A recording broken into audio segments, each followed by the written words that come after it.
Hello, this is Mike Fitz, your resident naturalist with Explore.org. And it's Bald Eagle Week on Explore.org, a celebration of bald eagles, an opportunity to learn more about their lives, and to highlight the organizations and individuals that work to conserve bald eagles in the wild. Across much of North America right now, bald eagles are nesting and raising their chicks.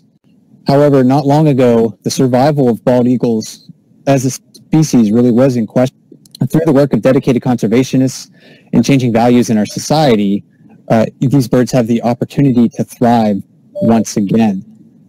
And to help me explore the world of bald eagles, I have a few special guest co-hosts with me. I have John Howe and Amy Ries from the Raptor Resource Institute, and Peter Sharpe, a research ecologist with the Institute for Wildlife Studies. So I'd like to thank them for joining me for this live chat. During Eagle Week on Explore.org, Explore.org is hosting a fundraising campaign for these organizations. And if you want to help these organizations, you can purchase a t-shirt. Explore.org will match the proceeds from those t-shirt sales and donate that money to these organizations up to $25,000. So you can double your money helping these organizations by going to bonfire.com/baldeagleweek. And again, Explore.org will be matching those proceeds up to $25,000. And I think several $1,000s have already been raised. So thank you to everybody who's already participated in that. You know, during the chat today, I'm going to be asking my panel of experts a series of questions about bald eagles, and we're certainly going to be talking about the conservation history of the eagles and maybe what people can do today to help these national symbols that we find in increasing numbers around the United States, and I think that's quite wonderful. Because I can remember a time, I'm not going to necessarily say how old I am, but I can remember a time where eagles were extremely rare where I grew up. And, you heard people talking about them, you read about them in textbooks. But I honestly, I don't think I saw a bald eagle in the wild probably till I was 18 years old or so. So now they're becoming increasingly common. We have them nesting across much of North America, and it's wonderful to see this success story happening. But John and Amy, I wanted to ask you first just a little bit about the basics of an eagle. If you could introduce them to our audience. How big do they get? Their approximate wingspan, how old they might live. I'm really, really bad on size questions, so I have to apologize for that. Having said that, I believe the oldest known wild eagle was 39 years old when it was hit and killed by a car. So I don't know what the average lifespan would be in the wild, but they can get fairly old. Yeah, and just basically ballpark. It's interesting watching these nests because you watch the bird cam and the nest, and it looks like the eagle's fairly small compared to the nest. But Peter, you can chime in on size of nests that you guys watch. But nests typically anywhere between 8 and the north nest in Decorah that we had. One side was almost 11 plus feet in diameter. So the eagles look pretty small inside there. But about a 3 foot tall eagle, that's about the average size, females being about 30% larger, and the wingspan in the 8 to 9 foot range. Yeah, some of our nests, most of our nests are not in trees, so they're on rock pinnacles, and some of those just expand out. Like you said, I can lay down in one of our nests with my hands over my head and not touch both sides. So they can get pretty large, but then you get some of the newer nests that may only be 4 or 5 feet across, and then the eagles do look huge, but they're, it's all relative. And for weights, male lower in that, around 8-pound range, and then females up into about that 13-pound range. I think that's and that's going to vary across the North American continent, right? We're going to have smaller eagles down in Florida and the southern coastal areas, and I'm not as familiar with the West Coast, but that's going to vary based on region also. Right, and in general, they tend to get larger the further north you go, but with all the restoration work that's been done, a lot of the eagles in the lower 48 have come from Alaska, so it's all been mixed over the last 30 to 40 years.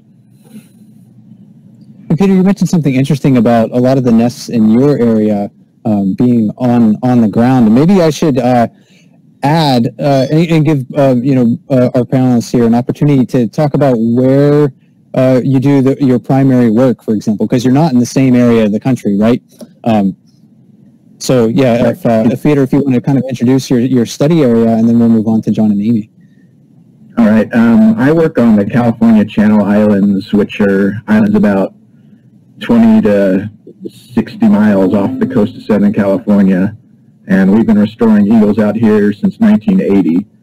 And there aren't a lot of large trees on the islands. So in a lot of cases, the birds will find either ledges on cliffs or rock pinnacles to place their nests. The only predators, the mammalian predators out here are island foxes, and the eagles outweigh them at least 2 to 1. So we don't have a lot of potential predation pressure on our birds, so they can nest on the rock pinnacles. And we've actually had some literally just put some sticks in a field and lay eggs and successfully raise chicks just on a flat field. So we have a different environment than most of the eagle areas. And go ahead, yeah, John and Amy, please.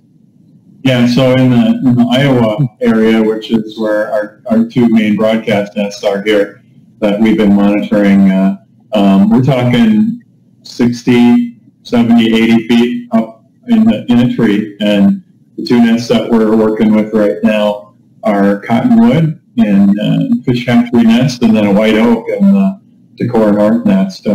We also have a eagle nest that we monitor with Excel Energy out in Colorado, and that's, I believe, up in a cottonwood tree too. Yeah, and it's kind of interesting to see the composition, the difference in composition between the nests. You know, one of the things that's interesting to me about bald eagles is how varied their behavior can be. In my experience of wild peregrine falcons, they don't vary a whole lot, whereas eagles, they build big nests, they build small nests, they build on the ground, they build in trees, they build out of whatever is available, and they really take advantage of the surrounding area, which is just fascinating to me. So it seems like perhaps the eagles will build nests in trees when they're available, but if they find an area with suitable habitat that they may not have ground nesting or predators on the ground, that might threaten their nesting productivity, then they'll take that opportunity to nest on the ground. Is that sort of a correct interpretation, Peter? Yeah, I think so. It's, most of the big trees around here are the non-native eucalyptus. We have had a couple nests up in eucalyptus trees, but they're generally don't have a real good structure to support large nests. We have some in some native oaks, and sometimes we'll just have a bird, it's nesting in a 6-foot tall tree, but on the side of a cliff. So they feel like they're high up, but they're just in a little bush sometimes. Yeah, I was recently reading an article about bald eagles nesting on the beach on some barrier islands off of the coast of Virginia. So that was quite fascinating. It's something that I was previously not aware of. I guess Jurassic Park life finds a way. One thing that's really interesting here along the Mississippi River and the flyway there, and especially this time of year when there's not leaves and vegetation to block it, you can look out in the river floodplain and we'll see varying degrees of trees with a V-shaped nest in it, and some are just more flat and dish and saucer shaped, and some are really steep and 2 branches of a tree going up. But they're really evident. It's neat to travel up and down the river and look out into the river floodplain area and the barrier islands and the shoreline islands and see the different shapes of the eagle nests. Just a lot of variability there. but they look like big crow's nests, you know, up in the top of a very tall tree around here.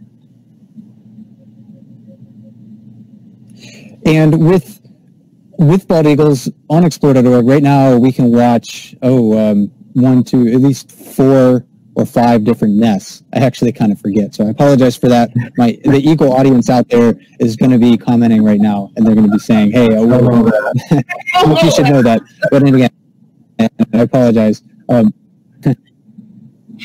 it's several nests, and it provides us really with a remarkable opportunity to get to know these animals a little bit as individuals, learn more about their life history as they come back to these nests each year. But that was kind of this opportunity is a very new phenomenon, not only the technology, which was set aside for now, but again, getting back to the conservation history of eagles, there were, just 30, 40 years ago, just a few hundred nesting pairs of bald eagles left in the contiguous 48 states. So John and Amy, what did lead to the decline of bald eagles in North America during the 20th century? Well, I actually think that maybe Dr. Sharpe would be better off talking about that, because his eagles were impacted by one of the main sources of their decline, DDT. It's a commonly used agricultural pesticide that caused eggshell thinning in a lot of birds, especially birds of prey and some piscivorous birds. So the banning of DDT in the United States was very helpful. We also stopped persecution of birds of prey legally through the Bald and Golden Eagle Act passed, I believe, in the 50s. Migratory Bird Treaty Act passed earlier than that, and then eventually decided to go ahead and enforce those things. So DDT was the main cause, and again, Dr. Sharpe can talk more about that. But also, we, I guess, developed more appreciation for birds of prey and put legal tools and enforcement in place to punish people who killed or persecuted them out of hand. Right. So, yeah, DDT was probably the major factor that drove their numbers down. But then there's lead poisoning from feeding on hunter-killed or hunter-injured animals. That's still one of the main issues with the eagles is dying from lead poisoning, just feeding off of carcasses. As Amy mentioned, there was, the persecution of the birds for decades. There were bounties on eagles, misperceptions that they're going to come in and fly off with your cattle, and they're largely scavengers. So if you see them out in the field feeding on one of your dead animals, people were assuming that they had actually killed the animal, it's more likely that they found the dead animal and took advantage of it. I think that is an aspect of their life history and ecology that maybe is less known. You look at a bird like a bald eagle sitting along water, you think of it diving for fish or chasing a duck or something like that, but you often don't think of them as scavengers. And that can make a big part of their diet. The place that I've had the opportunity to see bald eagles the most in Katmai National Park, I've never seen a bald eagle catch a live salmon. Every salmon that I've seen a bald eagle eat has been a salmon that's already been dead or killed by a bear or something else like that. So that's a big part of their ecology overall. Yeah, back to Mike, the probably a big part of that is the mechanism too. I mean, with DDT and other persistent organochlorine chemicals that were used primarily agrochemical industry and for pest management and vector control back when we were discovering and using new chemicals and thinking about the wonders of science, that we found out that went bad. But the more persistent organochlorine chemicals, toxaphene, DDT, others, gotten away from production of or use of chemicals like that. The ones that are used, at least in the ag industry today, it's it's more beneficial because they're made to break down faster. So that bioaccumulation of that getting and magnifying up through the food chain, especially eagles that eat fish, and that those chemicals getting into that fish tissue with mostly fatty tissue and then going up the food chain. That was a big part of the mechanism that led to the dropping numbers of the bald eagle and also other raptors and other species. So we had a population. Go ahead, please. I was going to say, we had sort of a unique problem with the DDT in Southern California, in that the major manufacturer was right across the channel on the mainland and dumped thousands of tons into the marine environment over a 30-year period or so. And it's still in the system. We're still analyzing peregrine falcon eggs, and they have still pretty large amounts of DDE in them. So it's even though it was banned in '72, it's still a persistent problem in our area. And the DDE being a degradation product, that also found its indication that material is still around their natural area that they live in. So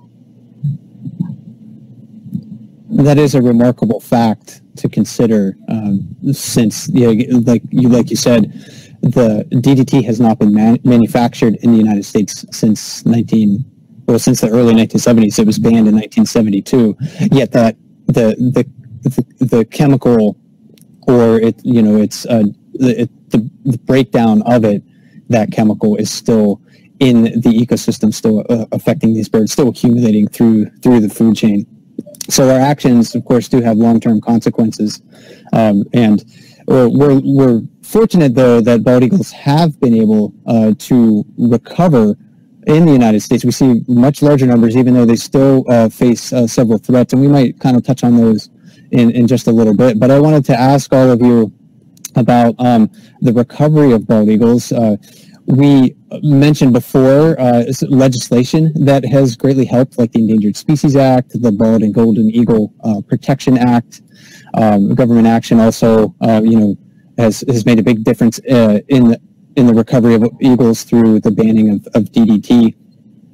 But what other aspects have led to the recovery of this population? Because there are maybe over 10,000 nesting pairs of bald eagles in the, or at least 10,000 bald eagles in the lower 48 states.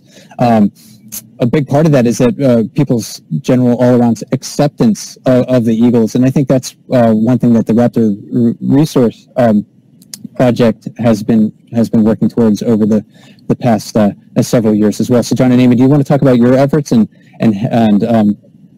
helping to educate people about eagles and their lives in the wild? Sure. I guess I'm just going to kick off with a little history, and then John can take it from there. So we were actually founded in 1988 by Bob Anderson, who started us to breed the, at the time, highly endangered peregrine falcon for release. So Bob's real passion was peregrine falcons. However, he liked and was interested in every bird of prey. He was working with Neil Reddick on a movie called The American Bald Eagle, and once they were done filming, he said, "Hey, wouldn't it be fun to put this online?" And it was 2008, I think. And, "Yeah, sure, that'd be great, Bob." So for the first year, we just sent, I think it was a picture every 2 minutes up to a website. I believe it was at Excel Energy. The second year, we went to Luther College and said, "Hey, you guys have probably the best internet in town. How about broadcasting this for us?"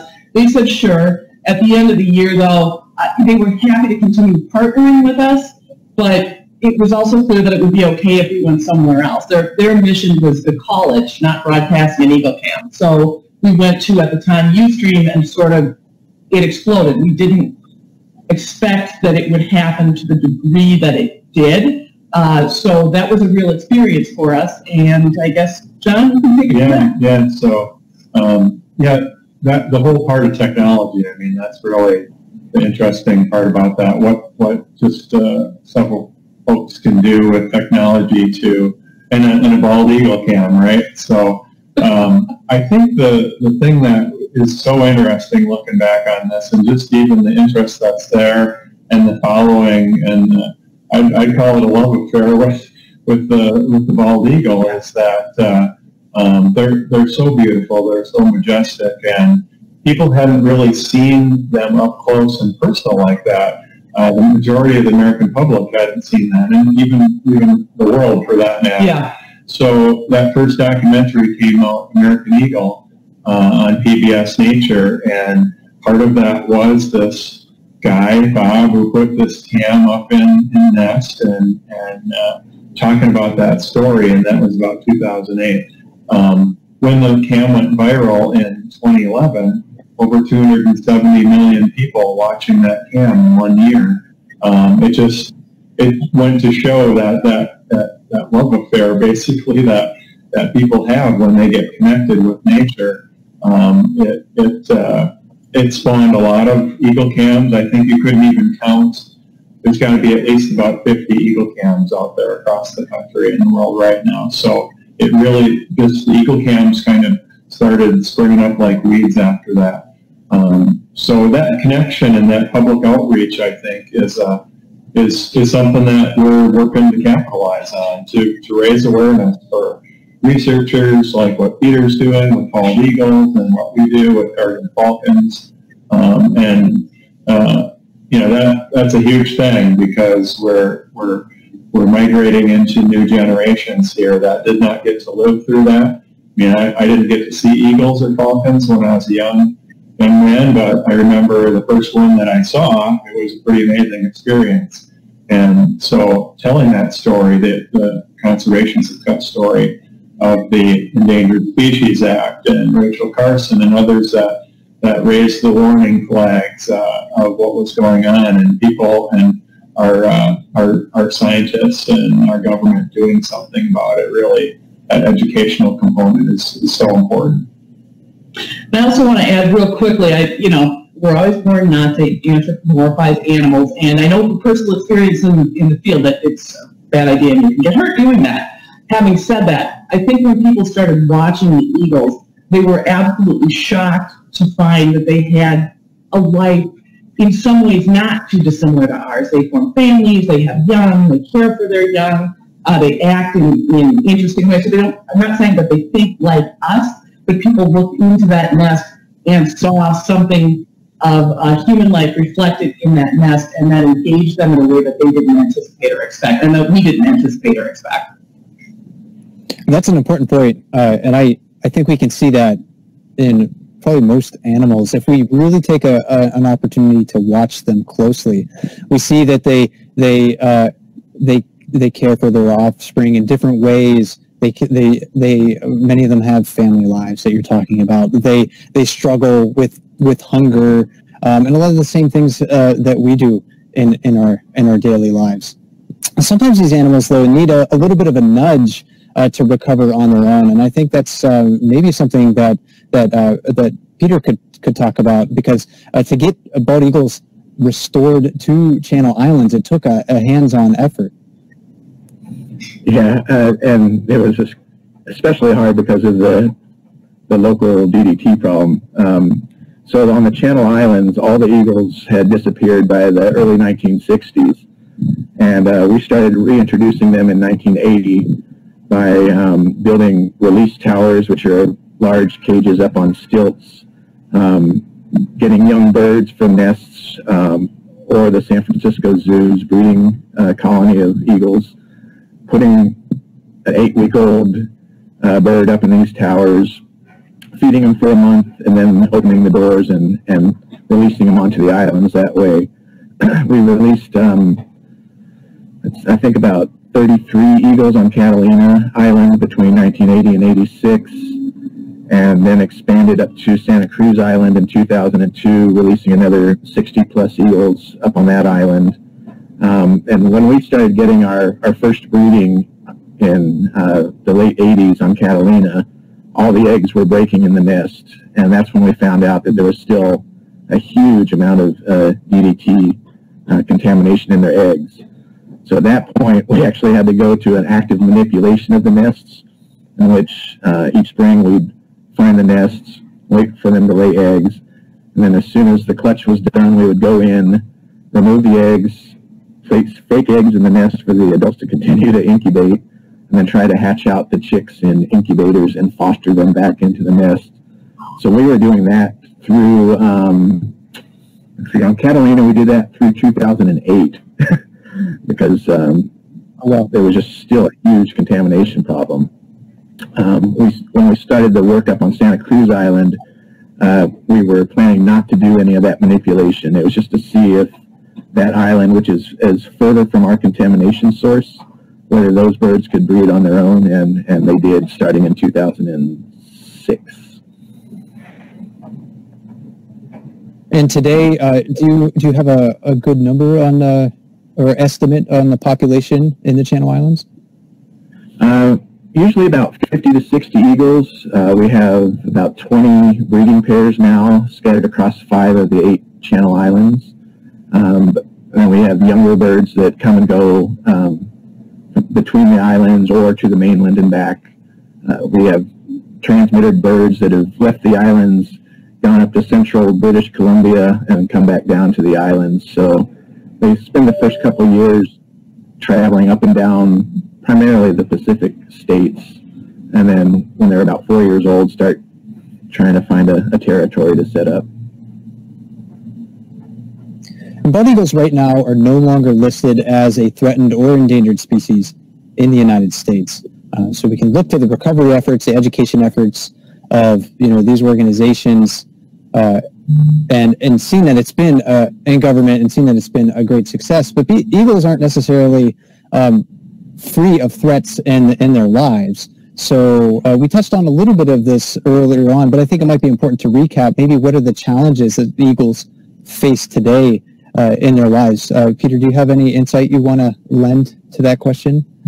Today's problems, I think, one of the primary ones is still lead poisoning from hunter-killed or injured animals.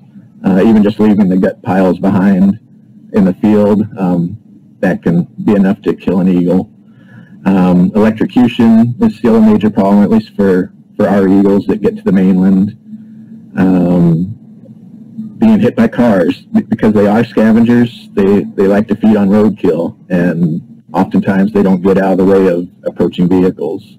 So I think those are the 3 main hazards at least for the birds that we track. And the general public may not be able to... Okay. With the transmitted eagles that we've had over the last 7-8 years now, electrocution probably was the largest. Electrocution has been the #1 source of death for the eagles that we've been tracking. There's 4 or 5, I don't remember, and then 1 car collision. I'm actually surprised we haven't seen more, and then, of course, the lead issue. We haven't had a lead-poisoned eagle, but they certainly come into SOAR, Save Our Avian Resources, and the Raptor Center, probably for sure by the 10s and maybe by the 100s. We see the prey, from hunting that has come up into the nest, and that, turkeys and deer parts and other hunted animals here from the Midwest, or even squirrels, it's like a 22 cartridge, with lead fragments in it is all okay. A small fragment, less than the size of a BB. So we worry about that. Yeah, we do.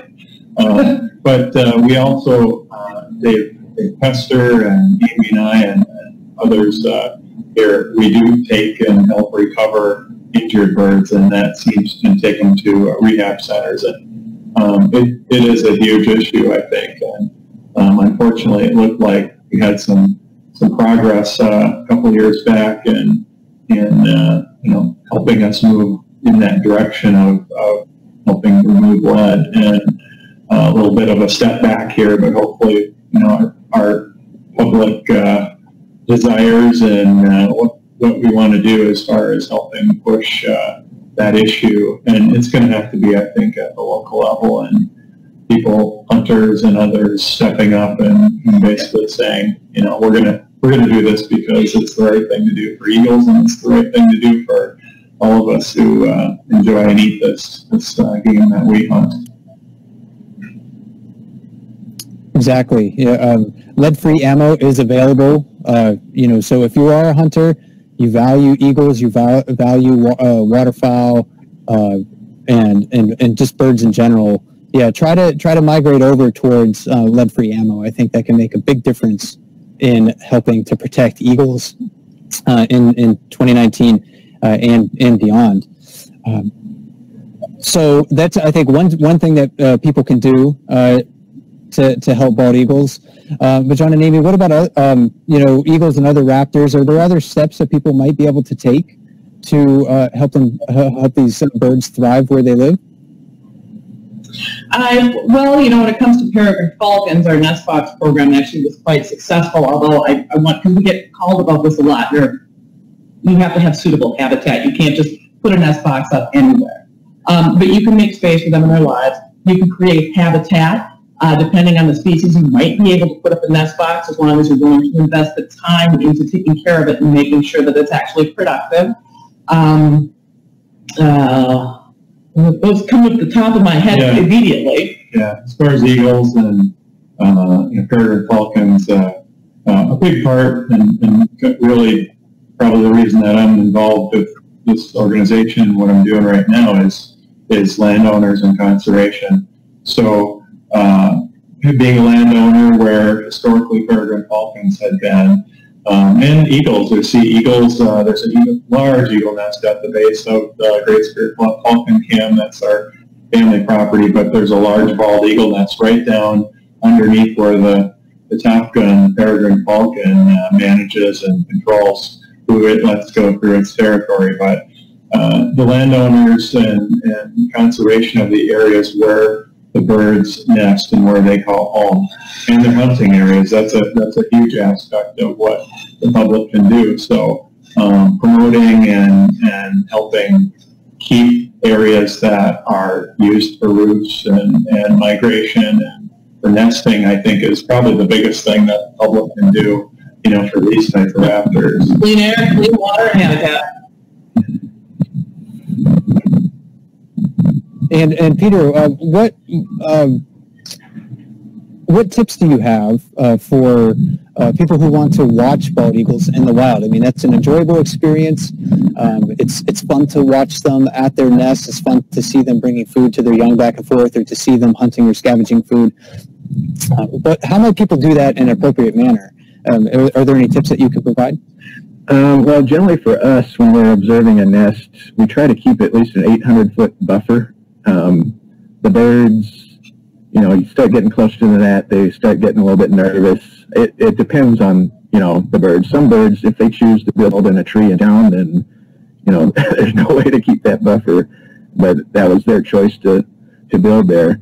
But oftentimes it's better to watch from a vehicle if you can, because they just don't seem to recognize that as a threat. Sitting in there with a spotting scope in the window works well.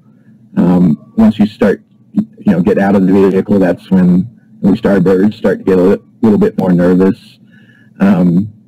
Try not to be above them. I know in most places you're not actually above the nest, but here I might be watching a nest from 800 feet above it. But if you can stay below them, they feel a lot more safe that way. And just basically go on their behavior. If they start vocalizing or flying around, then you're too close and need to back off.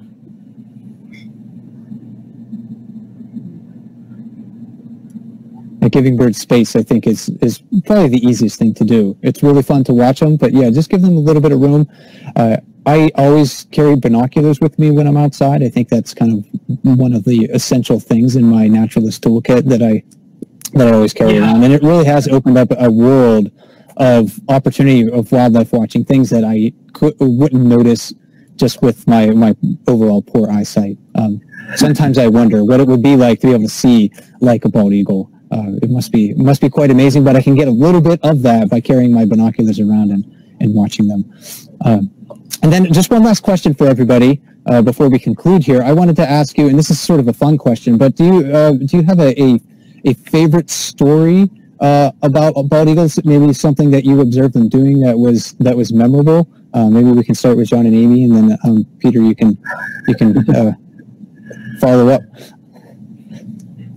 I can start with that. I was referring to it back, I think it was a visit back to our property which is Mississippi River Valley Bluffland area. There's about a 600-foot relief there between the top of the bluff and the Mississippi River. But coming back for a break from college and was out on the bluff, kind of, enjoying the view and just the experience. And it was a little bit of a breezy afternoon. The sun was out, and all of a sudden, probably about 10 feet from me, because I was right up near the edge of the bluff, bald eagle soared right up next to me, and his head turned and looked at me. And it's kind of like made this connection that you'd have to say, it's like a spiritual experience of connecting with that raptor, and then it just kind of turned its head and soared off. Something very neat for me. I have a hard time answering that question, I guess, simply. Several years ago, my mother-in-law, who's gone now, was at our house. We live out in the country in a big flat area. We have eagles maybe 2 miles away from us, but not on our property.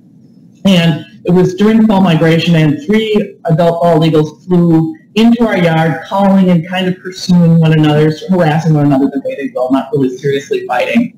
And she was absolutely thrilled. She was in her late 70s or early 80s at the time, and she had gone through the period where they had gone in decline. So for her to see 3 of them was just, to her, mind-blowing. And then my mom and I were in Clinton, Iowa, and again, this is years ago. We don't have them all over the place. And we saw a bald eagle with my grandma, who's been gone for years. And again, it was just kind of this thrilling shared experience. It was like, wow, this is amazing, And at the time, it was really amazing to see a bald eagle. So those, I guess, would be 2 memories that I have. For me, it's probably just the fierceness of the adults when they're protecting their nest. Having to have gone in and removed eggs and fostered chicks, because they were mostly on rock pinnacles at the time, there's no branches to protect you from a dive-bombing adult. So having a 14-pound eagle diving at you at 40 miles an hour, and you feel the wind from their wings as they go by, that's sort of nerve-wracking. And also, when I first started, we had a trio of bald eagles at the West End nest before the current pair that's out there. And just watching the interactions between 3 adults working on a nest, cooperatively incubating, feeding the chicks. There was 2 females and a male. The last year or 2, both females started laying eggs, so we'd have actually 2 nest cups, or egg cups in a single nest. So just watching, at the time, that was a pretty rare thing to have trios. I think more popped up as the population has grown, but I think that was probably one of the first known trios, and just watching the cooperation was pretty impressive. Well, great stories, everyone. I'm glad you were able to take a few moments out of your day to share your insight with us. April is Earth Month, and we're kicking it off here on Explore.org with Bald Eagle Week. And I think they're a fitting species to start Earth Month with, because of the success story that we've discussed today about how their population is declining to very, very low levels, and now they're no longer considered a threatened or endangered species in the United States. Even though there may be some continuing threats to their lives, we can, in a sense, kind of celebrate their overall recovery. It's a really great success story. And I would like to thank my special guest co-hosts with me today. So John Howe and Amy Ries from the Raptor Resource Institute, and Peter Sharpe from the Institute for Wildlife Studies. If you want to visit their websites, please go ahead and do that. You can visit them at raptorresource.org or iws.org, respectively. A lot of great information about wildlife, especially birds, on their websites. You can learn a ton by browsing their websites and just get more information about their projects and the great work that they have to do. And don't forget to, if you want to help these organizations, to purchase a Bald Eagle t-shirt through bonfire.com/Bald Eagle Week. This is a fundraiser, and all proceeds from those t-shirt sales will be matched by explore.org up to $1,000. So please help these organizations out with that. And don't forget also to watch the Bald Eagle cams on explore.org. You can watch these nests that we've been talking about, the Decorah nests in Iowa and the nests on in the Channel Islands, and see this continuing success of these really majestic species happening live right now. There's most, if not all of the nests right now have young chicks in them that the parents are actively raising. So it's a really exciting time of the year to get to know these animals. So again, I'd like to thank my guests today. Thanks for joining me. My name is Mike Fitz, resident naturalist with explore.org, and I'll talk to you soon. Thank you. Thank you.